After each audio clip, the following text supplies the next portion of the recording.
Assalamualaikum puan dan tuan. Anda berjumpa kembali dengan saya Profesor Suteki di channel yang radikal, ramah, terdidik dan berakal. Puan dan tuan dijamin tidak akan merugi mengikuti channel ini, maka jangan lupa untuk subscribe, like, comment, and share. Bismillahirrahmanirrahim. Assalamualaikum warahmatullahi wabarakatuh. Alhamdulillahirabbil alamin. Salatu wassalamu ala asrofil anbiya'i wal mursalin wa ala alihi wa sahbihi wasallim. Asyhadu an la ilaha illallah wa asyhadu anna Muhammadan abduhu wa rasuluhu la nabiyya ba'dah. Allahumma shalli wa sallim wa barik ala sayyidina Muhammad wa ala ali Muhammad. Alhamdulillah, sahabat cinta Quran dimanapun berada, semoga senantiasa sehat walafiat dan selalu dalam lindungan Allah dengan perlindungannya yang sempurna. Salawat serta salam tercurah limpah kepada junjungan Nabi tercinta, Nabi Allah Muhammad Sallallahu Alaihi Wasallam. Semoga kita dan keluarga dan orang-orang yang kita cinta kelak akan mendapatkan syafaatnya di saat harta, tahta, kuasa tidak lagi mampu menjadi penolong kita. Sahabat cinta Quran, bertemu lagi kita pada rubrik aktualita, rubrik setiap Rabu malam yang membahas hal-hal yang sedang hot dibicarakan di tengah-tengah umat. Hal-hal yang sedang ramai, sedang bingung umat ini mendapatkan solusinya. Maka pada malam hari ini, alhamdulillah, rubrik aktualita akan membahas tentang RKUHP yang lagi hot. Demo tanpa izin pemberitahuan, penjara. Kemudian kritik, penjara. Menghina pemerintah, penjara. Ini pasal-pasalnya tentu harus dibahas oleh ahlinya. Maka termasuk juga LGBT. Penjara nggak ya? Nah, ini nih seru dibahas ya. Boleh nggak ya LGBT? Nah, ini banyak yang bertanya-tanya bagaimana sikap RKUHP terhadap LGBT. Dan alhamdulillah pada malam hari ini kita langsung mendatangkan ahli hukum, nggak main-main, Profesor Suteki, yang memang ahli, profesor di bidangnya, memang maha guru di bidangnya, di bidang hukum. Kita semuanya ingin mendapatkan pencerahan seperti apa sebenarnya KUHP ini? Apa itu KUHP? Apa dampaknya kalau kita melanggar? Dan apa bahayanya bagi kita, terutama bagi umat Islam yang harus diwaspadai dari pasal-pasal ini? Jangan-jangan nanti teman-teman ngupload ya sesuatu di Instagram besok langsung dipenjara. Kenapa? Ternyata teman-teman nggak paham. Itu masuk dalam pasal-pasal yang dilarang. Nah, jadi agar rame dan makin rame lagi pembahasan malam ini, teman-teman semuanya klik tombol share. Nah, di YouTube ada tombol bagikan kan? Klik tombol bagikan, sebarkan. Masuk ke grup WhatsApp, grup Telegram, grup Facebook, TikTok, semua masuk, sebarkan. Malam hari ini kita akan dapat informasi valid ya dengan langsung ahli hukum. Kita sapa dulu Profesor Suteki. Assalamualaikum warahmatullahi wabarakatuh. Prof Suteki, apa kabar? Waalaikumsalam warahmatullahi wabarakatuh. Alhamdulillah Prof, Masya Allah, terima kasih waktunya, kesempatannya di tengah-tengah kesibukan berkenan menemani kami membahas tentang RKUHP yang lagi rame dibicarakan, terutama pada penasaran, LGBT dilarang nggak ya? Iya. Karena kemarin Prof, Alhamdulillah kita berhasil menolak utusan LGBT dari Amerika. Sampai MUI juga bertindak tegas. Artinya mereka sudah mulai main-main masuk ke Indonesia. Artinya sudah mulai berani. Bahkan kemarin di Gempa Cianjur ternyata banyak grup-grup Facebook, jumlahnya sampai puluhan ribu, ternyata isinya LGBT juga. Di Sukabumi juga makin banyak. Nah, jadi kita malam hari ini mohon penjelasan dari pakarnya, pakar hukum. Sebenarnya RKUHP itu apa, Prof? Kemudian mengikat seperti apa bagi kita, dan bagaimana kalau kemudian kita melanggarnya? Apakah memang langsung delik hukum pidana, atau masih ada pemaafan, atau seperti apa? Karena kami semua awam, kami semua belum paham. Mohon dijelaskan Prof, seperti apa sebenarnya KUHP bagi setiap warga negara, dan bagaimana pandangan Prof terhadap KUHP yang baru disahkan ini? Tafadhol Prof. Iya. Baik, Assalamualaikum warahmatullahi wabarakatuh. Waalaikumsalam. Terima kasih Ustadz Fatih yang juga sudah mengundang saya untuk yang kedua kalinya ini. Bicara tentang RKUHP ya, ini memang sangat hangat dan juga terkini gitu. Bahkan eh, belum lama ini juga kita mendengar itu ada seorang pengebom bunuh diri ya, pengebom bunuh diri yang di kendaraannya itu tertulis karena Ya. dia tidak tidak ini tidak terima ya dengan disahkannya RKUHP itu. Itu kan Oh. juga, waduh, ini bagaimana ada seorang teroris yang terhubung dengan RKUHP, ini kan repot. Baru kali ini itu. Terorisnya sadar hukum berarti. Iya, jadi rancangan kitab undang-undang hukum pidana ini memang sudah kita Mm-mm. nantikan lama, Tat. Jadi Hmm. kira-kira 53 tahun. Jadi Wah. ini bisa dikatakan sebagai rancangan undang-undang, saya katakan yang terlama, atau saya katakan RUU. Oh. Lama Oh. sekali, sekitar 53 tahun baru kita kelar ini. Bahkan penggagasnya itu sudah banyak yang meninggal juga, yang sudah wafat. Jadi Hmm. sebenarnya kita patut bersyukur sebenarnya bahwa sekarang kita punya kitab undang-undang hukum pidana sendiri, yang itu sebenarnya mestinya itu merepresentasikan karakter ya, atau karakteristik bangsa Indonesia. Karena kalau dilihat dari sisi politik hukumnya, em, ya kita bicara tentang ini ya, politik hukum di Indonesia itu kan namanya negara demokrasi yang Ya. menggunakan Pancasila itu sebagai namanya Rex Ide. Jadi Rex Hmm. Ide itu cita hukum. Cita Hmm. hukum itu artinya maksudnya negara Indonesia itu menempatkan Pancasila sebagai bintang pemandu, istilahnya Hmm. begitu. Bintang Mm-mm. pemandu untuk apa? Pembentukan dan penegakan hukum. Mm-mm. Jadi nanti akan ada, atau Pancasila itu akan menjadi kaidah penuntun, ya, kaidah penuntun dalam pembentukan dan penegakan hukum di Indonesia. Artinya pembentukan hukum dan penegakan hukum di Indonesia itu mesti berdasarkan pada Pancasila. Ya. Nah, itu prinsipnya di situ. Dan kita lihat di konsideran RKUHP ini memang berusaha untuk mengendorse berbagai macam keseimbangan namanya. Saya mencatat ada 7 macam keseimbangan yang hendak diusung oleh eh, Kitab Undang-Undang Hukum Pidana kita yang baru ini. Yang pertama adalah keseimbangan antara kepentingan umum atau negara dengan kepentingan individu. Lalu Hmm. yang kedua, itu keseimbangan antara perlindungan terhadap pelaku dan juga perlindungan terhadap korban. Kalau dulu kan istilahnya itu kepada offender oriented, jadi lebih ke mengarah pada pelaku, tetapi korban itu tidak begitu diperhatikan. Nah, sekarang Hmm. korban itu harus diperhatikan Ya. juga. Lalu yang ketiga itu keseimbangan antara perbuatan lahir dan batin. Lalu yang keempat, keseimbangan hukum dan keadilan. Nah, ini juga harus kita perhatikan. Bahkan di RKUHP ini atau di Kitab Undang-Undang Hukum Pidana kita yang baru ini disebutkan ketika hakim itu menemukan pertentangan antara hukum dan keadilan, maka hakim wajib mengutamakan keadilan. Nah, Hmm. berarti kan tidak boleh saklek mengikuti bunyi peraturan perundang-undangan, tetapi harus melihat bagaimana Prinsip konteks suatu keadilan. perbuatan itu dilakukan.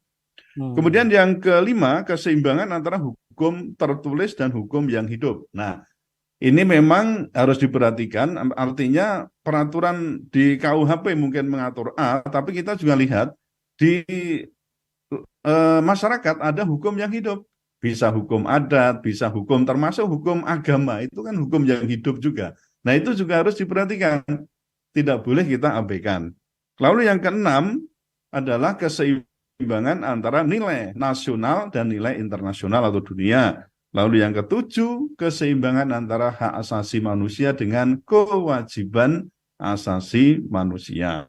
Nah, sehingga diharapkan Mas Ustadz Fatih, itu eh, Kitab Undang-Undang Hukum Pidana sebagaimana hukum ya, hukum atau peraturan hukum yang lain itu bisa mewujudkan fungsi hukum. Pertama untuk namanya pengendalian sosial, untuk sebagai sarana untuk dispute settlement, jadi menyelesaikan sengketa-sengketa. Kemudian yang ketiga, terutama Hmm. ini kalau pidana berarti untuk perkara pidana. Yang ketiga adalah social change, untuk melakukan perubahan sosial atau melakukan rekayasa masyarakat atau istilahnya as a tool of social engineering. Nah, jadi memang arahnya ke sana.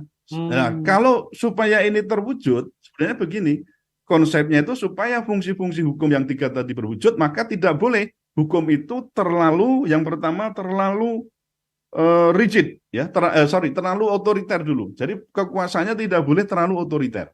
Lalu yang kedua, tidak boleh hukum itu terlalu rigid atau terlalu kaku. Lalu yang ketiga, tidak boleh terlalu membatasi. Nah, namanya terlalu restriktif. Nah, yang keempat, tidak boleh terlalu diskriminatif. Kalau misalnya kita temukan sekarang kekuasaan itu otoriter, kemudian sangat kaku, kemudian juga sangat membatasi dan juga diskriminatif, saya yakin 3 fungsi hukum tadi tidak bisa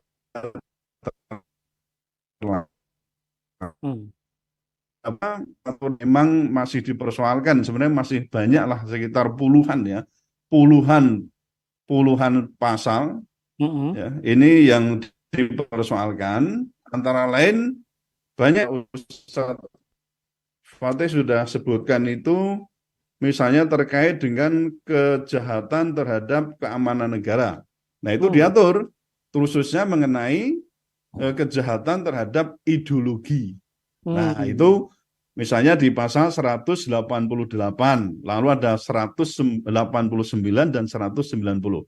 Di pasal 188 misalnya, itu dilarang, ya, artinya merupakan suatu tindak pidana ketika orang menyebarkan ini, ya. Jadi setiap orang yang menyebarkan atau mengembangkan ajaran komunisme atau marxisme, leninisme, atau paham lain yang bertentangan dengan Pancasila di muka umum dengan lisan atau tulisan, termasuk menyebarkan atau mengembangkan melalui media apapun, dipidana dengan pidana penjara paling lama 4 tahun. Ini contoh.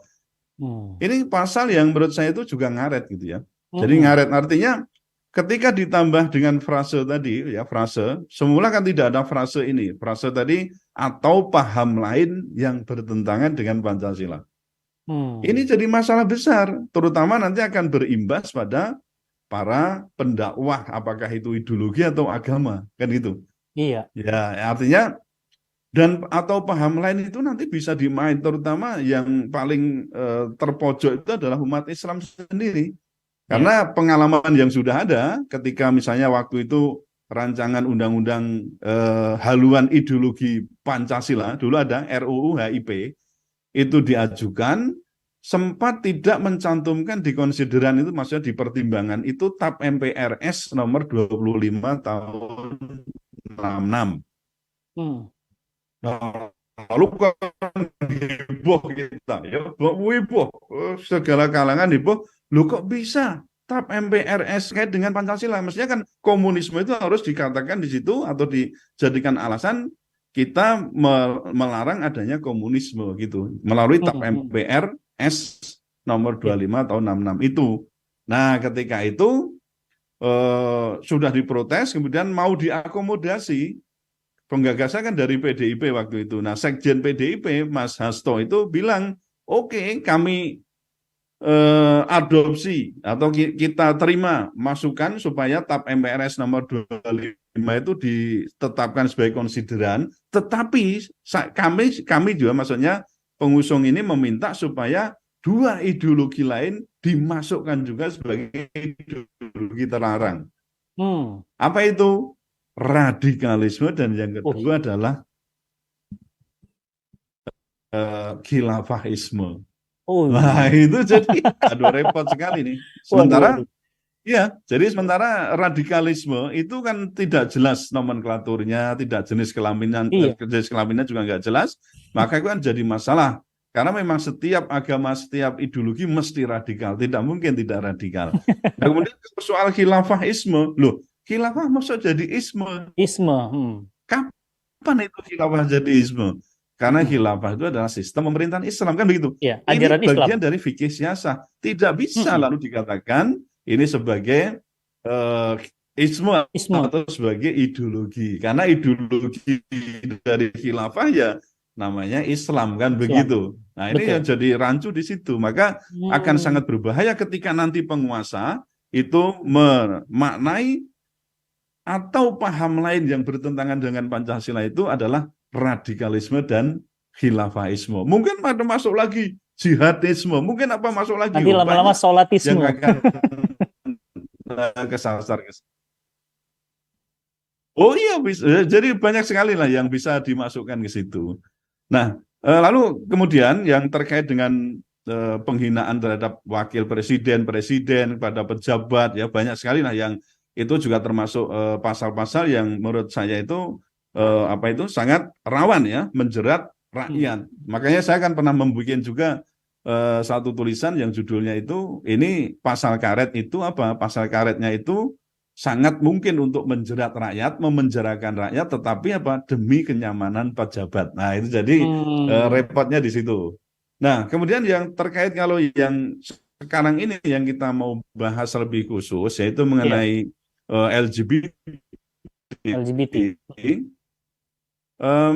Memang tadi Ustadz sudah menyampaikan kita wajib bersyukur lah ya utusan pemerintah Amerika Serikat untuk pemajuan namanya pemajuan HAM LGBTQI ya tambah plus itu ya. Waduh.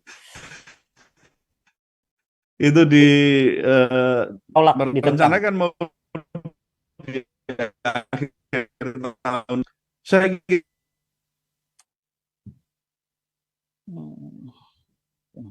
rencanakan itu melainkan sudah sejak lama dan bahkan dilakukan secara terstruktur, masif dan sistematik. Nah, saya kira kita ini kan sebagai bangsa yang dikatakan sebagai religious nation state. Maka apa? Kita harus menempatkan propaganda LGBT itu merupakan persoalan yang cukup problematik. Ustadz Fatih saya kira masih ingat ya, atau pemirsa masih ingat ada dua peristiwa besar di tahun ini saya kira. Terutama yang pertama adalah podcastnya Deddy Corbuzier ya. Deddy Corbuzier yang waktu itu mengundang ada pasangan gay ya antara Ragil Mahardika dan juga Fred ya di podcast itu tanggal 7 Mei 2022 belum lama ya. Nah itu diundang seolah-olah ini kan mempromosikan loh. Ini bagaimana begitu loh. Jadi maka kita harus memperhatikan ini bukan persoalan karena Deddy belum tahu persoalan LGBT. Saya kira tidak ada urusan soal mu'alaf atau non mu'alaf ya. Tapi harus memang betul-betul paham bahwa seorang muslim harus paham tentang ketauhidan, ibadahnya itu harus sesuai dengan ajaran Islam, dan juga muamalah pun harus sesuai dengan ajaran Islam. Nah termasuk apa? Persoalan LGBT, ya harus paham, harus membaca sejarah kan begitu. Nah jadi kalau memang sudah masuk Islam ya harus paham betul dengan beberapa hal yang sifatnya itu sebenarnya sangat sifatnya sangat pokok ya, dan saya kira tidak ada namanya khilafiyah ya. Nah kemudian yang kedua adalah Kementerian Luar Negeri Indonesia waktu itu tanggal 24 Mei ya 2022 itu memberikan peringatan keras kepada kedutaan kedubes Inggris ya yang di Jakarta karena apa? Memasang bendera LGBT dan juga mengunggahnya di akun Instagram resmi itu di UK in Indonesia. Nah waktu itu kan jadi heboh juga. Jadi kok berani-beraninya gitu ya. Di negara yang mayoritas Muslim, kita kan 86,19% itu Muslim. Tapi berani-beraninya Inggris itu mengibarkan, ya ngerek bendera gitu ya. Mengibarkan bendera LGBT di kedutaan besar Inggris itu. Nah, saya kira ini dua kejadian yang menurut saya itu memang kita harus harus betul-betul paham, harus waspada karena apa? Ini saya kira merupakan tindakan provokatif ya, yang sebenarnya seolah-olah itu menantang Indonesia. Kenapa kok Indonesia itu nggak jelas gitu ya? Tidak jelas sikapnya terhadap LGBT. menolak atau menerima atau abu-abu. Ini jadi semuanya tidak jelas begitu. Namun kalau kita lihat faktanya, ya baik pegiat medsos, kemudian ormas Islam hingga pejabat teras, ya Menak dan juga Menko Polhukam itu semuanya sebenarnya menunjukkan sikap yang cenderung membiarkan, ya bahkan terkesan mendukung atas dalih demokrasi dan HAM. Asasi manusia. Nah, jadi kadang-kadang malah pikir, wah sudahlah itu bukan urusan kita. Nah, sementara tadi kita ini negara yang disebut sebagai religious nation state yang harusnya ya kita tidak boleh melakukan pembiaran terhadap propaganda LGBT itu. Nah, jadi akibat kita itu kurang care atau pemerintah itu tidak care atau tidak taruhlah sifatnya itu abu-abu, perkembangan di LGBT di Indonesia itu cukup marak loh Mas Fatih. Iya. Ustadz Fatih. Jadi kalau kita di beberapa provinsi, ya provinsi yang kita lihat cukup menohok di sini. Saya ambil data dari ruanginfo.com ya tanggal 10 Mei 2022 itu, yang urutan yang kelima, ini kalau 5 besarnya ya, 5 besar, itu adalah Provinsi Sumatera Barat. Nah, di Sumatera Barat itu menduduki posisi kelima jumlah LGBT terbanyak catat sebagai LGBT. 18.000 itu bukan sedikit. Lalu di yang kedua, yang posisi keempat, itu adalah Provinsi DKI Jakarta, tercatat ada sekitar 40 titik. Itu DKI. Ya. Saya tadi menerangkan untuk posisi keempat besar, itu Provinsi DKI Jakarta, jumlah LGBT itu ada 43.000. Itu yang keempat. Ya. Jadi yang kelima, pertama itu adalah Provinsi Sumatera Barat, ada 18.000, lalu DKI Jakarta itu 43.000, lalu yang menduduki peringkat ketiga itu adalah Provinsi Jawa Tengah. Di Provinsi Jawa Tengah itu ada 218.000 yang tercatat sebagai LGBT. Itu Jawa Tengah. Kemudian Provinsi Jawa Timur itu menduduki posisi yang kedua. Jumlah LGBT-nya ya tercatat 300.000 orang. Nah, kemudian yang terbanyak ini ya Jawa Barat itu tercatat sekitar 302.000 orang sebagai LGBT. Nah, ini Jawa Barat. Pak, kemarin banyak juga yang menghubungkan apakah gempa misalnya di Cianjur itu juga ada kaitannya dengan ini dan seterusnya. Yaitu memang kalau diketahui begitu ya Allah sendiri yang tahu ya. Cuma kan kita harus belajar juga apakah itu juga menjadi salah satu penyebab mengapa Allah mendatangkan bencana itu. Nah, pertanyaan di sini, mengapa LGBT berkembang pesat di negeri mayoritas yang tadi saya katakan 86% itu beragama Islam?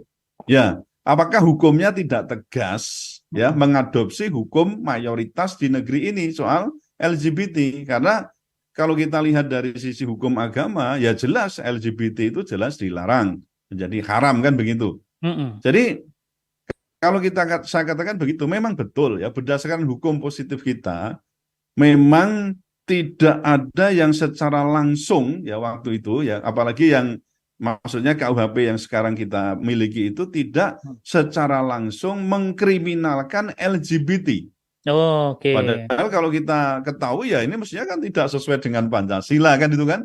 Terutama prinsip tadi religious nation state. Nah, di kitab undang-undang hukum pidana kita yang lama ini Mas ya, itu kita temukan ini di pasal, hanya di pasal ini, di pasal 292.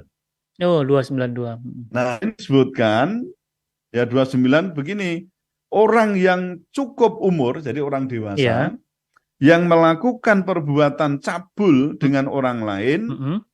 sama kelamin, ya, orang lain dengan sama kelamin, Mm-mm. yang diketahui atau sepatutnya harus diduga bahwa belum cukup umur, berarti di bawah 18 tahun, Mm-mm. diancam dengan pidana penjara paling lama 5 tahun. Hmm. Jadi ini kalau yang di KUHP yang sekarang Lama. masih berlaku itu Mm-mm. sesama ya orang orang dewasa yang Ya.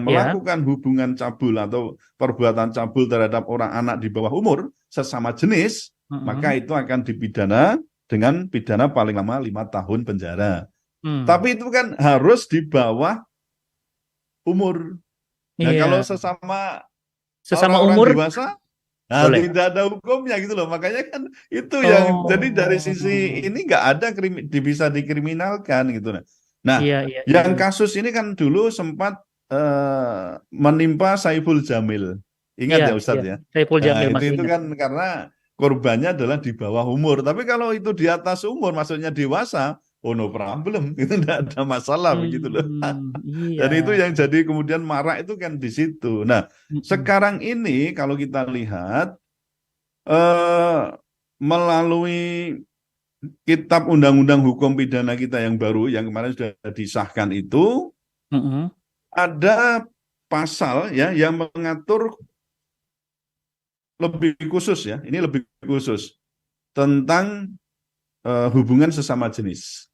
Iya. Nah, itu ada di Hmm. pasal 414 yang 414. berbicara tentang tindak pidana percabulan namanya. Hmm. Jadi tidak ada perzinahan atau istilahnya langsung LGBT, nggak ada, tapi di situ tertulis tindak Perzinahan. pidana percabulan Hmm. gitu. Nah, di pasal 414 ayat 1 disebutkan begini, Mas. Mm-mm. Setiap orang yang melakukan perbuatan cabul terhadap orang lain yang berbeda, nah ini yang berbeda, atau sama jenis kelaminnya, Mm-mm. ini ya, di Mm. depan umum, ya, di Mm-mm. depan umum, Mm-mm. dipidana dengan pidana penjara paling lama 1 tahun 6 bulan, atau dipidana denda paling banyak kategori 3. Itu memang kita di KUHP yang baru ini ada ya ada 6 kategori. Hmm. Nah, jadi ini kalau di depan umum dilakukan, maka itu ada pidananya 1 tahun 6 bulan, berarti 18 bulan. Mm-mm. Kalau dilakukan secara paksa dengan kekerasan, Kalau paling dipaksa. lama. Nah, lalu kalau itu yang atau yang dipublikasikan sebagai muatan pornografi, dipidana dengan pidana penjara paling lama 9 tahun. Hmm. Nah, jadi sebenarnya kalau kita lihat di LGBT ini, saya kira maksudnya di Undang-Undang RKUHP yang baru ini, atau maksudnya di Undang-Undang yang baru ini, atau Kitab Mm-mm. Undang-Undang Hukum Pidana baru ini sebenarnya lebih tegas lah dibandingkan dengan yang Sebelumnya. Kitab Undang-Undang Hukum Pidana yang lama. Hmm. Ya, tapi ya itu tadi syaratnya 3 tadi, dilakukan di Di tempat depan umum, umum, dipaksa. jadi di tempat publik yang bisa diakses, Hmm. di warung, atau mungkin di tempat hiburan atau tempat klub atau apa, itu kalau misalnya itu melakukan dalam arti itu bisa diakses oleh orang lain, itu bisa dijerat Kenakan dengan pidana. pidana tadi, atau dilakukan secara paksa atau dengan kekerasan, atau Hmm. tadi mempublikasikan itu pornografi. Nah, Hmm. jadi kemudian di sini juga dijelaskan setiap orang dengan kekerasan atau cabul terhadap dirinya dipidana dengan pidana penjara paling lama 9 tahun. Nah, jadi kalau kita lihat maksudnya kita lihat KUHP yang sekarang ini sebenarnya sudah cukup memberikan ini ya, memberikan ancaman begitu ya.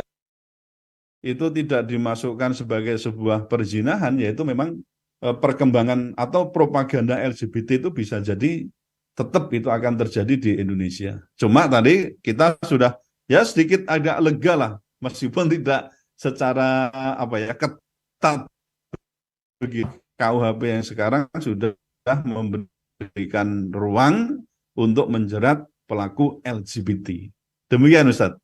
Masya Allah. Jadi teman-teman semuanya, memang secara umum ya ada kemajuan yang harus kita apresiasi. Artinya RUU yang baru itu dalam tanda kutip sedikit lebih meningkat ketegasannya untuk LGBT.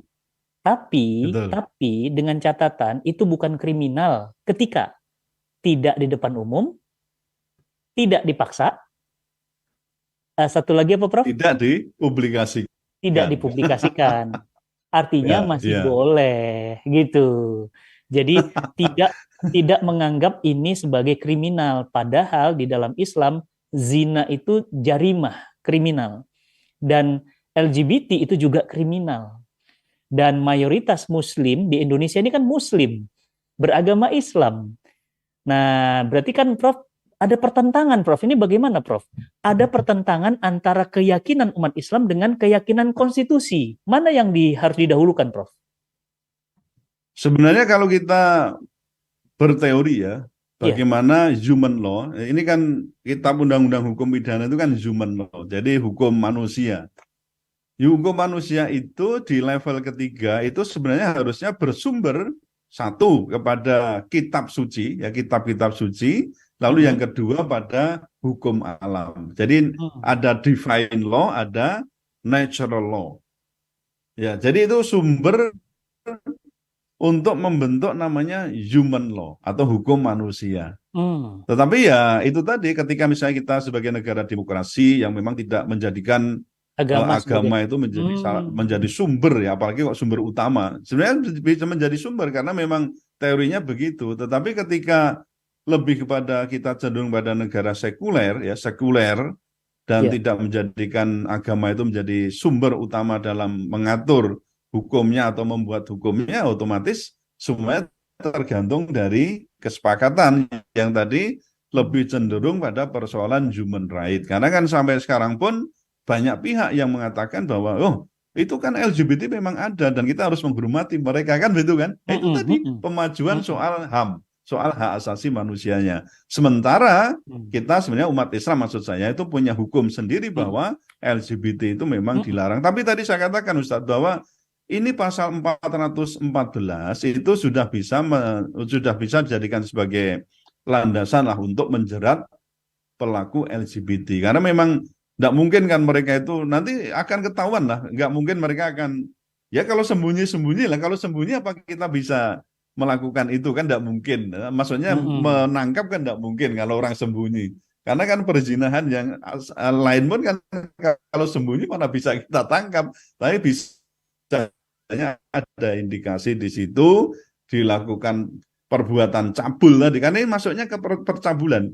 Jadi kalau misalnya diketahui, di klub ini, itu ada klub ya yang bisa diakses umum, siapapun bisa hadir di situ, misalnya begitu ya. Lalu dilakukan ini ya, melakukan perbuatan cabul di depan umum, di depan publik berarti itu bisa dipidana 18 bulan. Tapi memang harus di depan publik. Ya publik itu tadi saya katakan artinya publik itu memang supaya nanti jelas ya. Apa yang dimaksud dengan depan publik? Publik gitu ya. Publik itu artinya di situ tempat itu bisa diakses oleh orang lain. Ya, berarti kalau live kena ya, Profesor. Prof, kalau di live kan di YouTube gitu, LGBT lagi nge-live mereka itu bisa kena ya. Betul itu bisa. Tetapi kan harus melakukan perbuatan cabul. Nah, sementara untuk propagandanya atau apa itu tidak bisa. Tampaknya di sini tidak diatur kalau melakukan propaganda misalnya LGBT. Yang diatur kan ketika di situ dilakukan perbuatan cabul. Kalau apalagi di-upload itu ya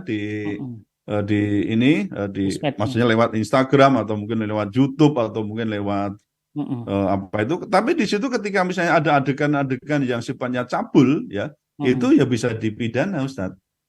Jadi Hmm. sebenarnya ini sudah cukup lah sebenarnya kalau maksudnya kalau untuk promosi untuk ya, propaganda itu tidak ada hukumnya, tetapi kalau melakukan perbuatan cabul itu yang kemudian bisa dipidanakan begitu. Iya, iya, iya, iya. Prof, di Facebook saya juga diberitahu oleh Dr. Dewi Inong, spesialis penyakit kulit dan kelamin. Dokter ini cukup Hmm, cukup sangat besar perannya untuk membongkar jaringan LGBT di Indonesia. hmm. Beliau bilang bahwa di Facebook itu ada ribuan grup-grup homo. Bahkan mereka terang-terangan di sana berkata cabul. Misal, mohon izin misalnya mencari siapa yang ingin cari batang, siapa yang ingin cari lobang begitu. Jadi itu bisa masuk dalam perbuatan cabul nggak? Perkataan-perkataan begitu. Nah, itu tadi bisa saja termasuk namanya pornografi kan di situ yang mengarah pada Hmm. orang lain untuk terangsang ya, secara birahi. Mm-mm. Ya, itu nanti akhirnya yang akan menetapkan atau menafsirkan kan penegak hukum. Dalam hal ini ya Hmm. mulai dari kepolisian itu. Maka ketika ini Mm-mm. nanti RKUHP ini kan apa namanya diberlakukan dalam arti karena berlakunya RKUHP ini kan 3 tahun setelah Mm-mm. diundangkan. Jadi ini kan baru disetujui ya, setujui oleh DPR. Kemudian nanti harus ada tanda tangan atau pengesahan dari maksudnya harus ditandatangani oleh presiden. Nah, Hmm. kalau presiden tidak menandatangani ketika sudah disetujui oleh DPR itu, maka Mm-mm. dalam waktu 30 hari ya harus menjadi undang-undang. Kan begitu. Oh, Tapi KUHP ini nanti akan berlaku berarti pada tahun 2025, Mas. Jadi jauh. tidak sekarang. Jadi ini masih 3 tahun lagi. Artinya masih bisa diperjuangkan oleh LGBT. Ya, perjuangannya kan paling banter hanya bisa melalui judicial review. Itu di Oh, Mahkamah Konstitusi. Nah, dalam hmm. waktu 3 tahun ini bisa jadi. Tapi kan saya agak pesimis kalau nanti akan misalnya MK itu akan berani menganulir. Karena nanti Iya, bisa jadi MK, maaf ya, bisa jadi iya. MK itu takut direcall oleh Ah, iya betul. Iya, direcall di recall langsung. oleh presiden atau oleh ya itu hakimnya itu bisa jadi Iya. takut di Iya. recall oleh presiden atau DPR karena kan eh, hakim MK itu 3 dari DPR ya maksudnya diusulkan oleh DPR lalu bukan Hmm. mewakili ya sebenarnya diusulkan Mm-mm. dari DPR lalu yang 3 dari presiden yang 3 dari Mahkamah Agung jadi 9 itu kan. Oh, Nah jadi ini mereka saya nggak, kira Prof, berarti mereka nggak independen ya? Masih bisa digugat oleh DPR ya ya? itu mestinya kan namanya hakim kan independen, Iya, tetapi kan harusnya independen, itu merdeka. diusulkan oleh 3 lembaga itu. Oh, Jadi gitu. DPR 3, maka kemarin kan Pak Aswanto ya itu ya kalau nggak salah ya, itu kan Hmm. di-recall dalam tanda kutip ya oleh DPR karena apa? Dinilai sering menganulir Mm-mm. undang-undang yang notabene-nya itu dihasilkan dari DPR dan presiden gitu loh. Hmm. Jadi 3 dari DPR, 3 dari Presiden, 3 dari Mahkamah Agung. Kan itu. Hmm. Maka Iya. ya sudah kalau sudah begitu repot juga itu. Iya. Independensinya Jadi dipertanyakan. independensi hakim itu ya apa ya istilahnya itu tidak bisa kita katakan hakim MK Merdeka, itu tidak 100% itu. nggak merdeka. Iya betul merdeka begitu ya. Baru tahu saya, Nah ini Prof. saya temukan Mas, Ustadz tadi yang soal di muka umum itu adalah begini, di pasal 158 itu, tadi kan ada Ya, kata-kata itu di depan dilakukan di publik. muka umum, ya perbuatan cabul dengan sesama jenis, itu dihukum 18 bulan. Di muka umum, jadi kalau di kitab Undang-Undang Hukum Pidana jelaskan semua, di muka Mm-mm. umum adalah di suatu tempat atau ruang yang dapat didatangi, diketahui, atau disaksikan oleh orang lain, baik secara langsung maupun secara tidak langsung, ya, melalui media elektronik, ya, yang membuat publik dapat mengakses informasi elektronik atau dokumen elektronik. Jadi kalau tadi Ustadz sampaikan itu memang ada perbuatan cabul yang diunggah, itu Mm-mm. sebenarnya kita bisa itu menjeratnya itu. Karena itu ya bisa dikatakan ruang virtual yang sifatnya umum ya, istilahnya itu di muka umum tadi. Ya, jadi definisinya jadi bisa juga kalau di sosial media bisa kena ya. Nah, Ya, bisa Prof, kena. kenapa lama sekali dari mulai diundangkan sampai diterapkan? Tadi dapat kabar di atas tahun 2025. Iya, kalau ini kan 2023, kalau 3 tahun itu berarti apa? Berarti 2025. Iya. Jadi memang undang-undang itu kan tidak semua langsung bisa diterapkan. Artinya masih membutuhkan piranti, apakah itu nanti peraturan perundang-undangan lainnya kan perlu disesuaikan juga, Mas.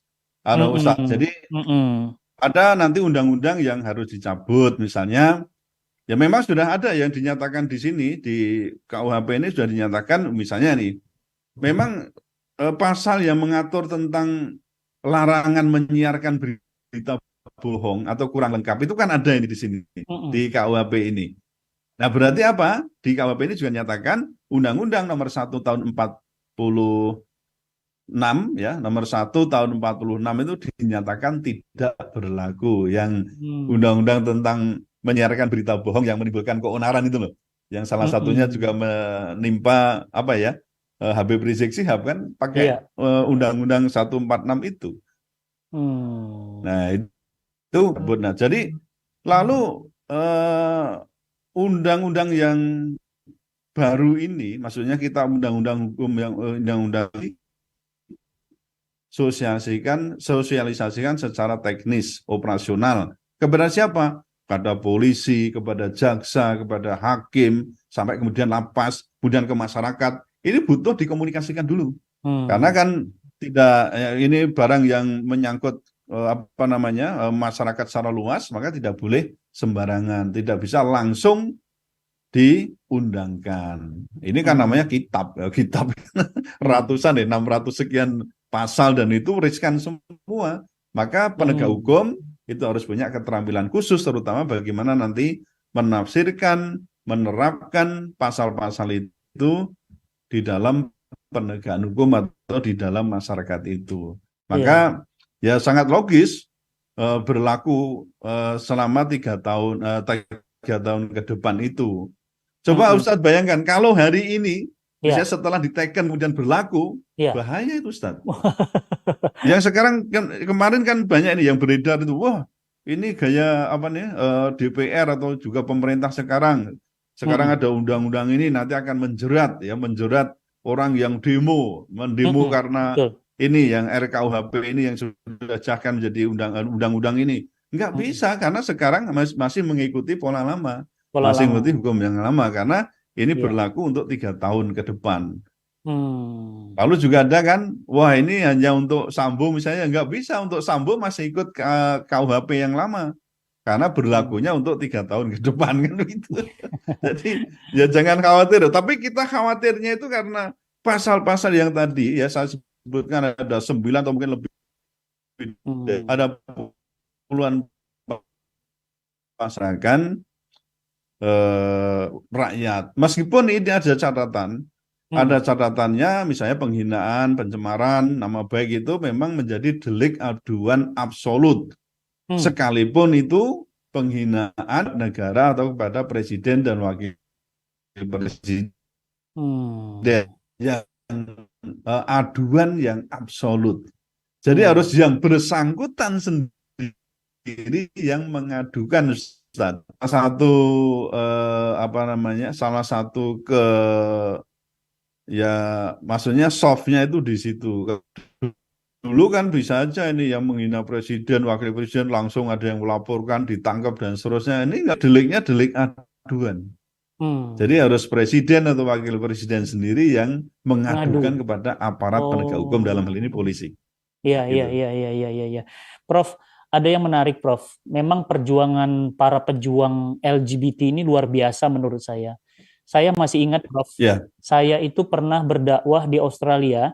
Itu sekitar 4-5 tahun yang lalu, itu LGBT masih dilarang keras.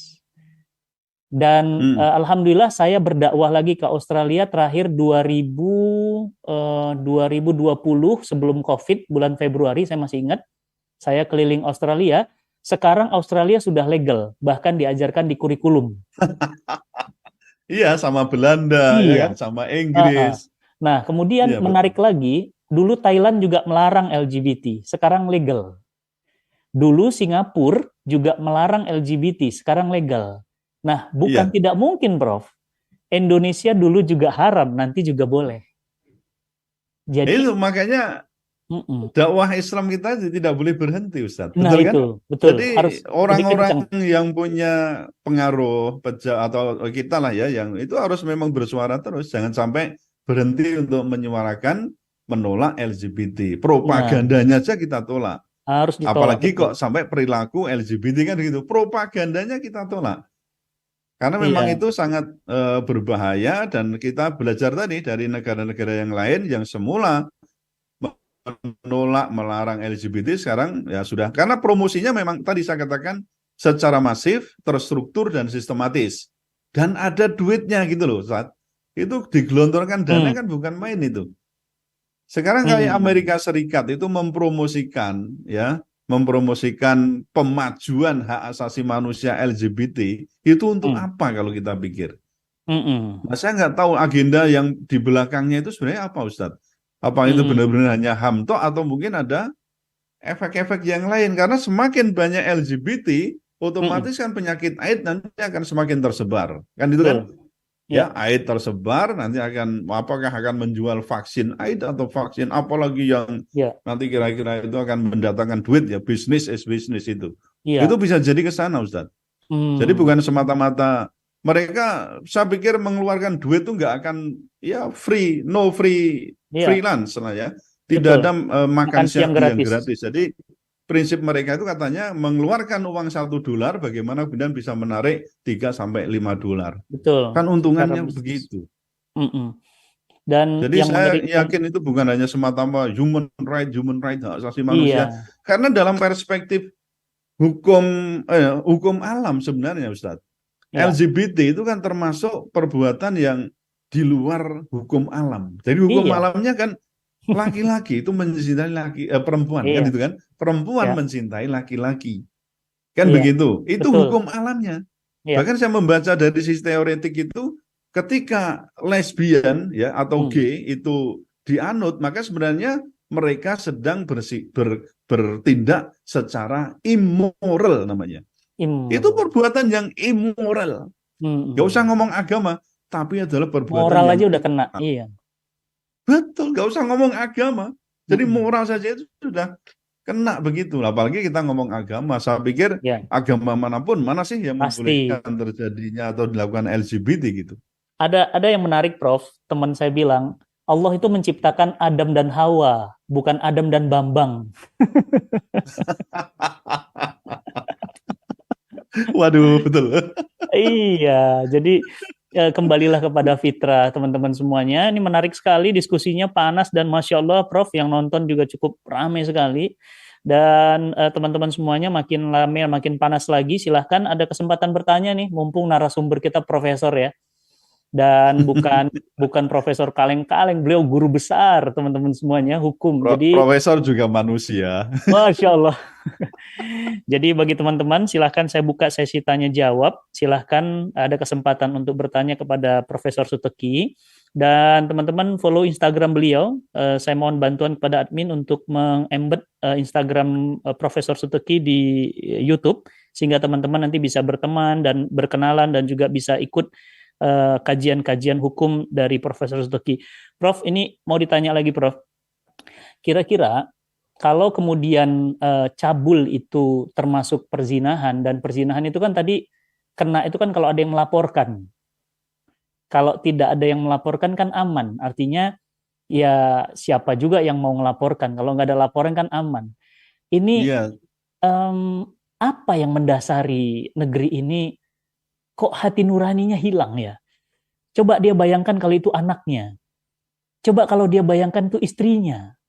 Kalau dia bayangkan itu ibunya. Seperti Nabi itu kan ketika ada seorang sahabat dia bisa memberhentikan mabuk, dia bisa berhenti merokok, dia bisa berhenti mabuk, dia bisa berhenti semua kemaksiatan kecuali satu, kata sahabat ini. Beliau katakan, saya tidak bisa berhenti berzina. Kemudian Nabi itu memang nggak marah, cuma senyum aja. Dan Nabi bilang apa? Bagaimana kalau anakmu dizinahi orang? Bagaimana kalau ibumu dizinahi orang? Wah, beliau marah sekali. Apa katanya? Saya akan bunuh mereka. Nah, artinya apa? Hati kecilmu sebenarnya kamu nggak mau. Dari situ, Nabi kemudian memegang dadanya dan mengatakan, takwa hahuna, takwa itu ada di sini. Nah, dari situ kemudian akhirnya tidak ada lagi yang berani perbuatan perzinahan itu. Oleh karena itu, Prof, yang mendasari manusia ini ya, kok berani ya gitu. Ini kan sudah pakem, artinya zina, LGBT, itu kan udah pakem, nggak usah pakai agama, manusia aja sendiri sebenarnya udah itu salah gitu. Ya nanti jawabnya gampang, Ustaz.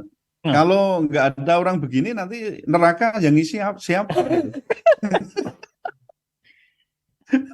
Siapa yang ngisi neraka ya? Maaf, ini cuma guyon nih ya. Maksud saya memang ya ada aturan itu pasti ada yang akan melanggar. Karena larangan-larangan itu kan juga sekaligus sebagai ujian toh bagi orang yang beriman. Betul lah Ustaz ya? Karena Allah juga mengatakan, kalau nggak salah nih, janganlah engkau akan mudah mengatakan kamu akan dibiarkan masuk surga ketika belum datang kepadamu ujian-ujian. Nah, itu jadi sebenarnya kenikmatan-kenikmatan yang sifatnya jasmaniyah atau hedon itu kan sebenarnya merupakan ujian. Tapi kalau kita lihat juga ini di RKUHP ini, sudah ada kemajuan juga Ustadz. Jadi perzinahan dan juga percabulan itu kan termasuk delik, namanya delik kesusilaan. Ya, dua-duanya itu masuk di delik kesusilaan. Nah, untuk perzinahan, kalau dulu itu di KUHP yang lama, atau yang sekarang masih berlaku maksud saya itu, di KUHP yang lama itu kan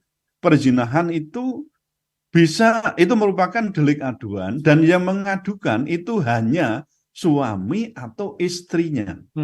Jadi dua itu, suami atau istri. Dan itu harus diikuti apa? Diikuti dengan proses untuk perceraian begitu. Nah, itu memang syaratnya begitu. Nah, sekarang ini Ustaz, di KUHP yang sudah disahkan yang baru ini, maka itu dilakukan oleh, ya intinya melakukan perbuatan persetubuhan di luar perkawinan kan itu kan. Nah, itu merupakan delik aduan jelas, tapi yang mengadukan bisa lebih, ya bisa lebih dari yang hanya suami istri, bisa anaknya atau juga orang tuanya. Jadi yang mengadukan itu bisa anak, bisa orang tua, suami atau istri. Itu Ustaz. Jadi memang ada kemajuan itu ya, kalau Islam jelas sampai itu dirajam ya, tapi kalau kita ini kan pakainya hukuman pidana penjara kan gitu. Tapi dari sisi ya itulah. Aduh. Karena deliknya juga aduan, tidak bisa semuanya orang misalnya mau gropio. Kemarin kan ada soal Saman Leven misalnya, soal kumpul kebo itu kan lalu ada yang mikir, wah nanti kumpul kebo kita bisa gropio. Oh, nggak bisa. Karena yang bisa mengadukan itu hanya suami, istrinya, orang tua atau anak. Jadi itu bukan delik biasa.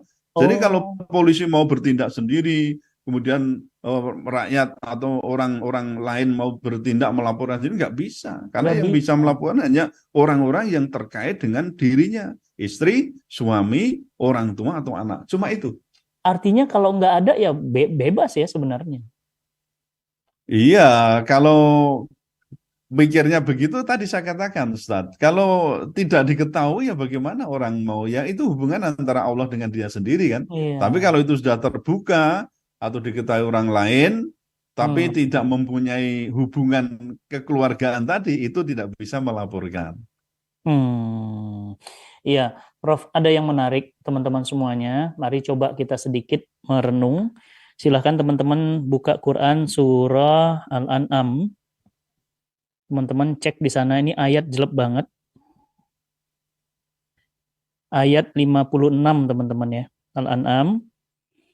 Allah Subhanahu wa taala ya. Ini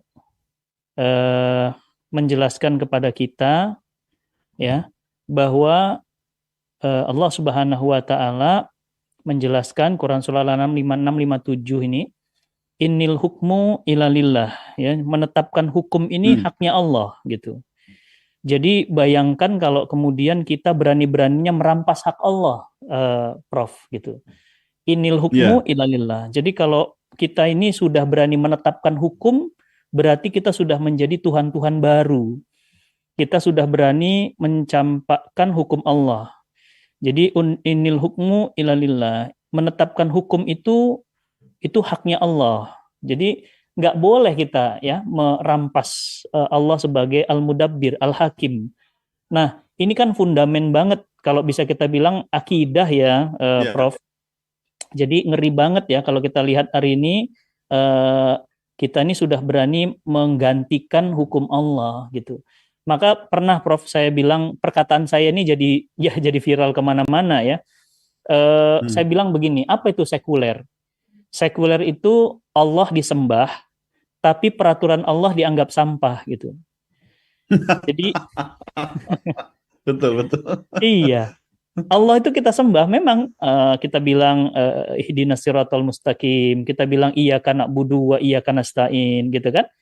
Allah disembah, Allah jadi Tuhan, tapi aturan Allah, syariat Allah itu kita anggap sampah. Artinya memang nggak ada yang kita pakai. Nah, ini kan mengerikan sekali. Jadi teman-teman semuanya, ini potret dunia hari ini, dan mudah-mudahan tidak menimpa kita. Dan Prof, ini banyak sekali teman-teman yang kemudian bertanya, apa upaya kita, Prof, sekarang yang bisa kita lakukan sebagai warga negara, sebagai seorang Muslim dengan RKUHP yang baru ini? Ya, jadi sebenarnya persoalan kita, khususnya misalnya tentang LGBT itu, misalnya ya kita mau kaitkan dengan itu kan persoalan komitmen, ya, komitmen kita juga para penyelenggara negara, baik itu di bidang eksekutif, legislatif maupun yudikatif. Apakah kita ini mempunyai sense of crisis terhadap persoalan-persoalan bangsa, terutama yang tadi kita sebut misalnya LGBT ini. Jadi kalau dalam hal ini Pak Presiden itu taruhlah ya Pancasilais, itu pasti berani untuk melakukan pelarangan terhadap LGBT di seluruh wilayah Indonesia termasuk propagandanya. Itu kalau kemarin itu kita punya sense of crisis misalnya, itu Presiden harus nggak usah kita ini teriak-teriak ya. Presiden itu ngomong pertama kali, kami menolak utusan dari Amerika itu untuk datang ke sini propaganda dalam rangka itu pemajuan hak asasi manusia LGBT misalnya. Kan begitu. Jadi harusnya itu menjadi tokoh yang paling utama Presiden itu. Karena memang ya kita sebut tadi orang nomor 1 di Indonesia kan Presiden. Dia justru yang merepresentasikan rakyat itu Presiden. Iya. Karena kalau dipilih itu kan dapilnya bukan hanya Jawa Tengah, Jawa Timur, enggak. Dapilnya seluruh Indonesia, bahkan luar negeri. Coba bayangkan itu kan sebenarnya representasi betul itu dari rakyat itu. Jadi menurut saya memang kalau perlu ya itu pemerintah daerah setempat itu kemudian membuat aturan-aturan atau perda gitu ya, perda yang melarang sama itu melarang kegiatan LGBT termasuk propagandanya. Berani enggak membuat perda? Karena hanya ada dua peraturan perundang-undangan yang boleh itu menerapkan atau mencantumkan sanksi pidana, yaitu undang-undang dan perda. Cuma itu. Jadi kalau membuat perda tentang pelarangan LGBT salah enggak? Ya enggak salah. Yang penting apa? Tidak bertentangan dengan kitab undang-undang hukum pidana kan itu kan. Artinya paling enggak kongruen lah. Jangan kemudian bertentangan. Kalau nanti bertentangan perdanya nanti dibatalkan itu ya oleh Mahkamah Agung. Tapi kan intinya memperkuat larangan terhadap LGBT itu yang sebenarnya sudah dibuka melalui kitab undang-undang hukum pidana tadi di pasal 414 tadi. Nah, berani enggak ini pemimpin-pemimpin daerah? Karena kan sebenarnya orang-orang itu kan terakumulasi dalam komunitas pemerintah daerah, Mas. Kan jenengan ya tetap masuk misalnya daerah Bogor, daerah Bandung kan nah, itu di Bogor, di Bandung, di Semarang atau di Jawa Tengah, ya bikinlah peraturan perundang-undangan yang kongruen ini. Jangan Hmm. kemudian malah membiarkan, apalagi kalau misalnya di Jawa Barat setahu saya itu kemarin ada video yang menyatakan kalau nggak salah di Jawa Barat atau di Jawa Barat ya, atau di Jawa Barat ada sekitar 200 komunitas LGBT itu. 200 komunitas LGBT. Nah, kita nggak tahu lah, mau nanti, apa hubungannya gempa bumi dengan LGBT ya? Orang yang ngomong mengenai gitu. Nah, ya silahkan monggo lah. Tapi kan kita belajar dari sejarah, di mana di suatu tempat itu kemaksiatan, terutama ya, ini soal LGBT, ya, soal, ya kita belajar dari apa yang dulu di Sodom, ada di Gomora ya. Nah, itu saya kira menjadi menjadi pelajaran lah bagi kita untuk belajar ya, untuk menghindari atau ya kalau perlu tadi melarang perbuatan-perbuatan yang penuh dengan kemaksiatan itu. Iya, bahkan ini Prof Jadi prinsipnya ya, Prof, kita harus berusaha terus ya. Kalau itu memang Allah melarangnya ya, sebagai orang yang beriman dan juga seorang muslim yang ingin memperjuangkan Islam yang kafah ya. Jadi sudah dikatakan ya tadi, udkhulu fi silmi kafah, kan sebenarnya sudah jelas di sana. Nah, artinya kita punya tugas yang utama, yaitu melakukan dakwah. Jadi dakwah itu harus terus untuk dilakukan, apapun ya, apapun itu kata orang, apapun statement orang terhadap upaya kita untuk ya bagaimana membumikan hukum Allah yang tadi Ustaz katakan, apakah engkau mengira bahwa hukum Allah itu lebih buruk dari hukummu itu ya? Kenapa engkau memilih hukummu dibandingkan hukum Allah? Supaya tidak terjadi demikian. Memang pekerjaan kita ini sangat berat ya, karena kalau sudah menjadi negara demokrasi itu hukumnya bukan hukum Allah tapi hukum kesepakatan. Nah, itu yang yang terjadi kan hukum kesepakatan itu ya. Kesepakatan sesama hamba untuk menjadi Tuhan-Tuhan baru, ini yang mengerikan. Ya, kesepakatan yang mengarah pada kesesatan kan sebenarnya begitu. Itu sedih sekali memang kita teman-teman semua. Ukuran baik buruknya itu hanya soal angka ya, maka saya sebut dengan numerik demokrasi angka-angka, karena baik buruknya sesuatu dinilai dari jumlah angka. Kayak mayoritas ya akan memenangkan atau suatu pertempuran, suatu pertikaian atau suatu perembukan persoalan baik dan benar. Kalau minoritas ya tersingkir, kan begitu, dianggap salah, kan begitu. Kalau dalam demokrasi mayoritas itu adalah yang dianggap mengerti tentang apa maunya publik gitu ya. Kalau yang minoritas dianggap orang yang salah menafsirkan maunya publik, kan itu. Jadi ukurannya bukan kebenaran yang datang dari yang maha benar, tapi ukurannya adalah konsensus. Ukurannya adalah karena waktu 500 tahun sebelum Masehi, Sokrates itu meninggal itu gara-gara ya voting. Oh gitu ya. Loh iya. Jadi itu karena demokrasi itu ya. Jadi Sokrates itu meninggal karena demokrasi. Karena waktu itu kan skeptis ya. Karena Sokrates sudah melihat dalam demokrasi itu dia skeptisnya gini. Karena ukurannya apa? Ukuran kebenaran itu hanya angka. Bukan the truth and justice, bukan keadilan dan kebenaran itu loh. Tapi dia kan skeptis terus, kemudian ya wah ini Sokrates dianggap mengganggu ini soal perkembangan demokrasi, maka diambil voting apakah Sokrates mau dihukum mati atau tidak. Nah, putusan waktu itu di Yunani berarti ya, di Athena itu kemudian memutuskan bahwa ya Sokrates mayoritas mengatakan dihukum mati. Ya dihukum matilah Sokrates. Ya. Karena mayoritas menghendaki itu dihukum mati. Jadi teman-teman semuanya, Allah sudah berikan kita sistem yang sempurna, sistem Islam. Allah itu sayang kepada kita, maka Allah bekali kita dengan sistem yang sempurna ya Prof ya. Allah bekali kita undang-undang pula yang sempurna, yakni Al-Quran dan Sunnah Nabi. Teman-teman semuanya, yuk buka Quran surah Al-Maidah ayat 3. Allah Subhanahu wa taala berfirman, "Al-yauma akmaltu lakum dinakum wa atmamtu 'alaikum ni'mati wa raditu lakum Islam Madinah.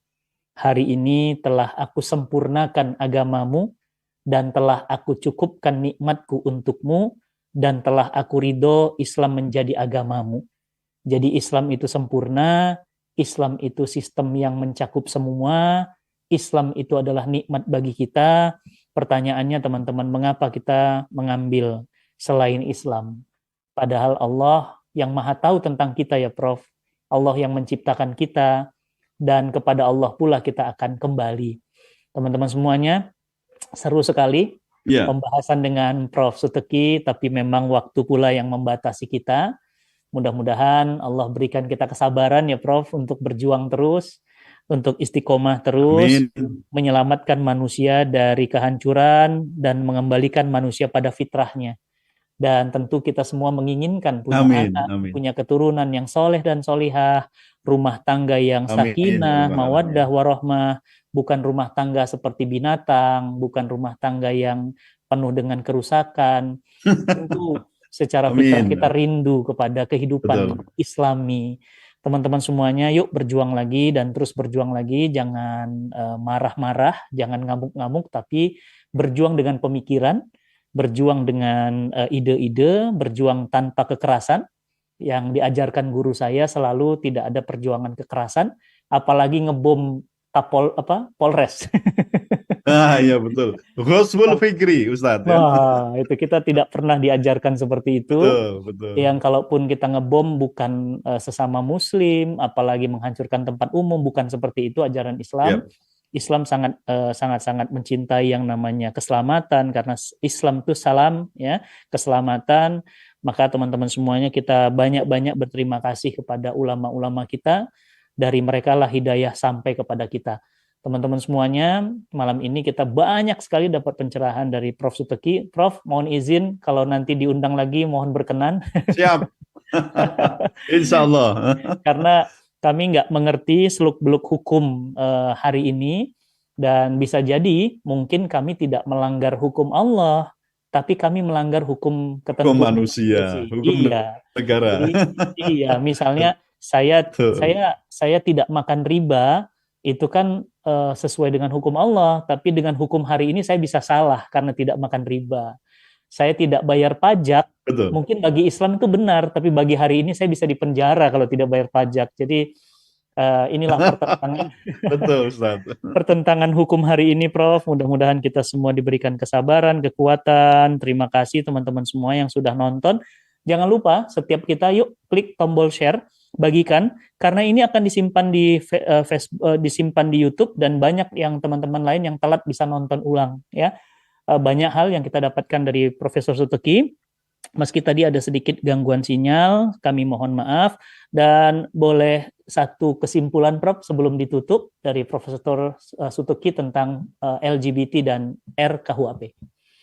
Baik, saudara sekalian, saya tadi sudah menyampaikan bahwa kita sebenarnya cukup ya bersyukur adanya Kitab Undang-Undang Hukum Pidana yang baru, meskipun banyak juga yang mengatakan ini produk bukan londo putih, tetapi produk londo hitam, katanya begitu. Jadi karena apa, nuansa isi atau substansinya memang ada banyak kemajuan, tetapi sisi-sisi di mana menghadapkan antara pemerintah dengan rakyat itu sangat kental sekali. Kriminalkan ya dalam tanda kutip rakyatnya sendiri. Oleh karena itu, menurut saya memang ada beberapa pasal yang nanti dalam pelaksanaannya, kalau itu tidak di judicial review, berarti memang kita mengharapkan ada pemerintah yang saya katakan pemerintah negara yang benevolent, yaitu pemerintah negara yang pemurah kepada rakyatnya, kemudian bagaimana justru yang terpenting adalah meriayah rakyat, supaya apa? Makmur, sejahtera, sentosa, begitu. Jadi bukan kemudian menganggap rakyat sebagai musuh. Nah, kalau sudah begitu berarti apa? Kembali kita itu menjadi penjajahan yang baru. Lepas dari penjajahan Belanda, tapi kita masuk ke penjajahan kolonial baru, yaitu apa? Pemerintah sendiri menjajah rakyatnya. Itu saya kira yang harus kita hindari. Kemudian yang kedua terkait LGBT, sebenarnya yang dilarang seharusnya menurut saya bukan hanya perbuatan lesbian, gay, dan seterusnya itu, tetapi propagandanya harus dilarang. Nah kan kalau ideologi saja itu kan dilarang kan, barang siapa menyebarkan ideologi komunisme atau Leninisme, Marxisme, ini menyebarkan aja dilarang. Mestinya perbuatan menyebar propaganda LGBT dilarang juga harus dilarang. Mestinya begitu, bukan hanya perbuatannya, tetapi penyebaran virus ini harus ada larangan. Maka apa? Ya kita kembali kepada niat baik pemerintah. Apakah punya sense of crisis terhadap kerusakan yang akan ditimbulkan dari LGBT atau tidak? Kalau tidak ada sense of crisis, ambiar. Kita nanti mungkin akan mengikuti Australia, mengikuti Inggris, mengikuti mengikuti Singapura yang kemudian apa? Membolehkan pernikahan sejenis, hubungan sejenis. Apakah kita mau begitu? Tentu kita sebagai umat Islam harus berada di garda terdepan untuk melawannya. Allahu Akbar. Assalamualaikum warahmatullahi wabarakatuh. Teman-teman luar biasa ya. Langka, saya pikir profesor seperti Profesor Sutuki. Mudah-mudahan Allah menjaga beliau.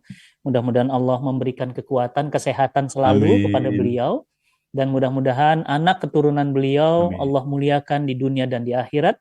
Dan teman-teman semuanya saling doakan ya. Insya Allah kita terus berjuang dan istiqomah. Ada tantangan Prof, itu membuat semakin bergairah. Justru serunya perjuangan itu ketika ada tantangan. Karena kalau lancar-lancar aja rasanya betul. Ini perjuangan nggak sih gitu. Iya, namanya perjuangan pasti ada jalan terjal dan ada jalan terjal dan jadi seru ya, ada cerita di dalam perjuangan itu. Sahabat semuanya, bagaimana kita bisa mensupport dakwah? Nah, tentu di sini ada link Bitri Amazing Sedekah. Teman-teman klik link ini dan sedekahkan dari GoPay, dari rekening ya, bisa. Dan 100% dana yang teman-teman sedekahkan digunakan untuk menghantar hidayah ke seluruh dunia. Nah, bagaimana bisa menghapus perjuangan LGBT kalau kita juga malas berjuang untuk mendukung dakwah Islam? Bagaimana caranya? Dengan sedekah kita. Teman-teman semuanya, klik tombol Amazing Sedekah yang ada di link, dan klik juga Instagram, ya, follow Instagram Prof. Sutuki. Mudah-mudahan kita semua senantiasa dilindungi Allah. Terima kasih teman-teman semuanya. Mohon maaf atas segala kekurangannya, dan kita berterima kasih kepada Prof. Sutuki. Jazakallah khairan, Prof. Sampai ketemu lagi di kata UFK atau kemudian rubrik-rubrik yang lain, termasuk juga di rubrik aktualita pada malam hari ini. Simak terus di YouTube Cinta Quran TV, dan jangan lupa di subscribe. Alhamdulillah Prof, terima kasih doa dan dukungannya. Kami sekarang sudah masuk ke 1 juta subscriber. Mudah-mudahan tahun depan bisa 10 juta, 100 juta yang mensubscribe Cinta Quran TV. Terima kasih teman-teman semuanya. Tentu ini adalah dukungan sahabat semua untuk dakwah kita. Kita akhiri dengan istighfar, hamdalah, dan doa akhir majelis. Astaghfirullahaladzim. Astaghfirullahaladzim. Subhanakallahumma bika asyhadu an la ilaha illa anta astaghfiruka wa atubu ilaik. Walafu minkum. Assalamualaikum warahmatullahi wabarakatuh.